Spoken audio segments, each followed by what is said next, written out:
What's going on, YouTube? We got another video here. It's going to be our first video in tips and tricks, and also pretty soon we're going to do a beginner's guide for new players. But today is for everybody. We have how does loft and spin affect your yardages, and so in 2K21, if you played that, loft and spin worked a lot differently. Spin played a lot more role in adding and losing yardage. Loft did not.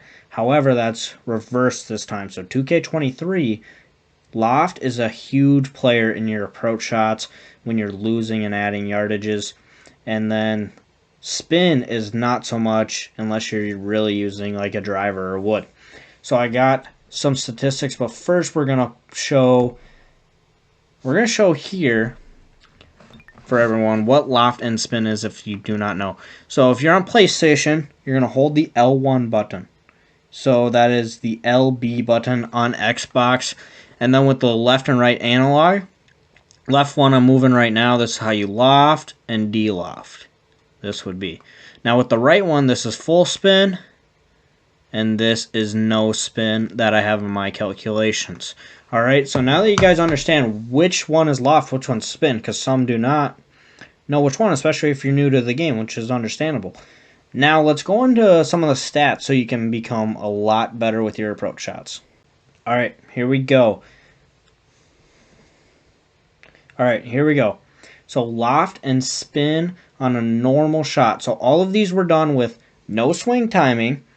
Also, we had distance control assist on, so I was getting about 100% and 100%, 101% every single shot. So the percent and the timing are not playing a factor in this. It's straight on if loft or spin are affecting this. I also had no wind on. So let's get into it. So we see with the driver here, the loft is adding yardages. De-loft is taking a lot off. So you can get those low runners on the greens and stuff on like 280-yard shot. You can do that. Full spin added a lot more than the loft, and no spin did about the same as the de-loft. So full spin, full loft on driver, which I was doing a couple of times to see how much it affected it. Did not affect it a lot. It was basically giving me the full spin. I was landing right around that 316-yard range. So I found that with a lot of the clubs that did full loft and full spin together, I wasn't getting a lot of factors because you see when we get to a 7-iron gap wedge, the spin doesn't really play any factor, so it's just taking that loft number. So it was basically not doing anything besides your full loft or full spin with the driver, and so I didn't want to put it on here. So then we get to a 3 hybrid, so we're getting to the lower end of the woods clubs. The loft is minusing a couple yards now, which is good to see.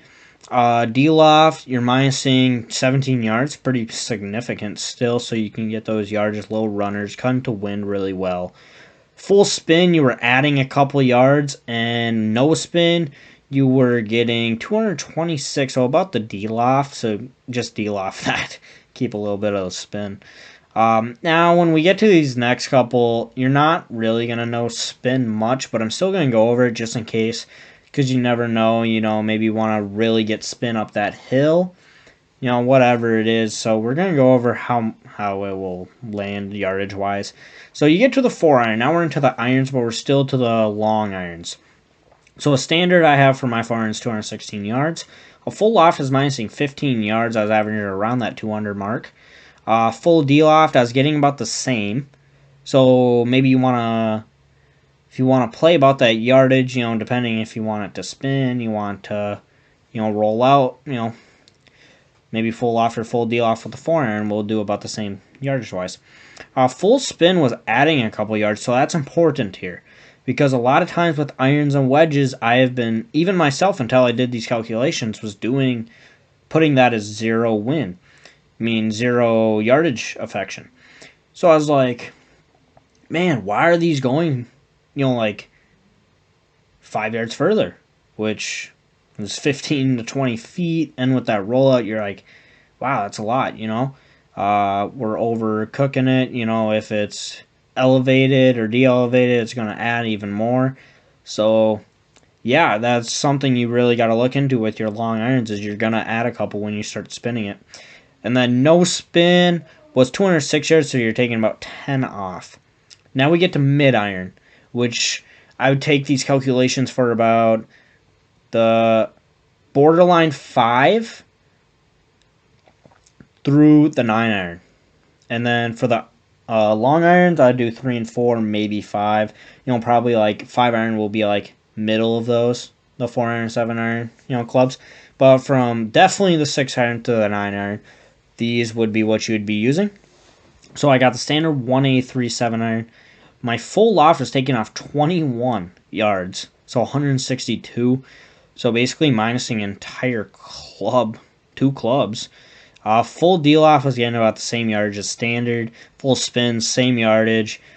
No spin, I was minusing a couple yards. So you want to notice with, like I said earlier, the 7 iron and the gap wedge, when you do full spin on a normal shot, is not doing much. So now as we see with these default balls that you have to use if you're a TGC Tours player, which you guys should play. It's a very competitive society. We're playing with ranked tours. It's a third party.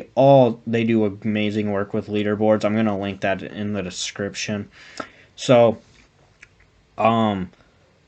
these default balls, they roll out a lot more than we're used to. So now, when you do spin on these clubs, these approach shots, when you get with wedges and stuff, they're landing about the same as a standard club, which is really important knowledge. So with the gap wedge and all the wedges, this is about the same. But my gap wedge goes 135. My full loft was going 117 yards. My full D-loft was adding 15 yards. Full spin, no effect with the wedges. So, big part here, we already went over full spin, but looking at that full D-loft is huge because with the other clubs, even I was messing this up. The full D-loft really doesn't add yardage until you start getting to those wedges. Otherwise, you're getting either the same with mid-irons or you're even losing a lot from 4 iron and up. So with those wedges, you can loft and de-loft to try to get to your yardage depending on how you want to hit on the ground. But otherwise, when I get to my irons, I would definitely play with minusing that yardage with loft and getting it to stop on the number, then playing with the de-loft. Because it's not going to give you yards, it'll just roll out more. Unless you're cutting in the wind. Because what I have found is using it to cut into wind is really good. It basically plays the wind as negligible, which is pretty good.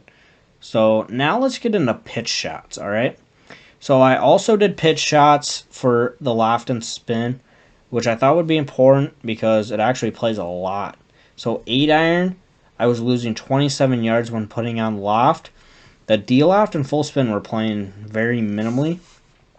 No spin, I was losing 6 yards.